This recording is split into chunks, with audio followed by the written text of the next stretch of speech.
Mega shoutout sa inyo mga Shampert at magandang hapon. Naka-break time tayo ngayon. Kaya sa video ko na hindi ko natapos doon sa NMAX version 1, lahati lang ang kinuha sa atin ni Lolo.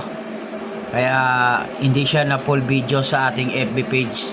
Kaya i-upload ko dito ulit, pero yun yung kalahati na nawala dito sa ating Shampert. Baka sabihin nyo hindi natin natapos ang ating ginawa na NMAX version 1. At may palugo tayo ngayon ni Eros Motor Shop ni Ate Monique.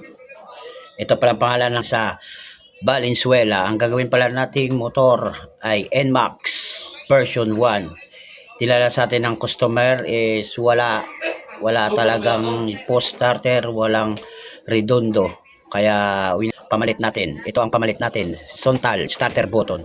Kaya time-lapse na natin dyan mga ka-Shampert para mabilis ang paggawa natin ng ating motor sa ating customer.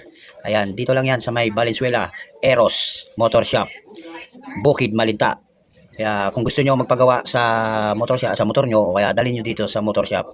Kaya mga ka-Shampert, pagkatapos dito ng time-lapse natin, ay binalik ko na ang ating flarings.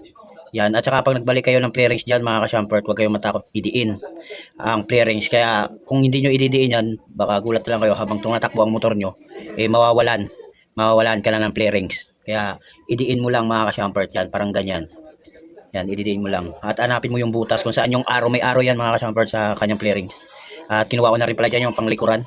Hindi naman pwede na ilagay na natin panggilid pero walang panlikuran na flarings mga ka-Shampert.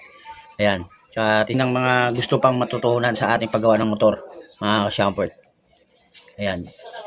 At dito na rin pala nilagay na rin natin yung kanyang head o headlight sa kanyang harapan. Pagkatapos binalik ko na rin yung panggilid sa kanyang harap. Sa gilid sa kanyang harap, burst. at saka yan mga ka-Shampert, ibabalik na natin dyan. Yan, ganyan lang magbalik mga ka-Shampert. Napaka basic lang. Sa mga gusto magpapagawa dyan, punta na kayo dito sa Eros Shop, dito sa Libis, Bukid, Malinta, Valenzuela City. Mga ka-Shampert, ang dali lang puntahan. Search nyo lang sa Google, makikita nyo na yan kung saan yung shop na yan. Kung saan gusto magpa-shoutout dyan, shoutout natin dyan. Kung sino may gusto. At komenta lang dyan sa comment section natin mga ka-Shampert. Ayan, nabalik na natin mga ka-Shampert. Magpa-sounds muna tayo para mas maganda mga ka-Shampert. Yan. Mumuntads na natin yan mga ka-Shampert kasi nabalik na natin. Ayan yung finished product nya. Yan.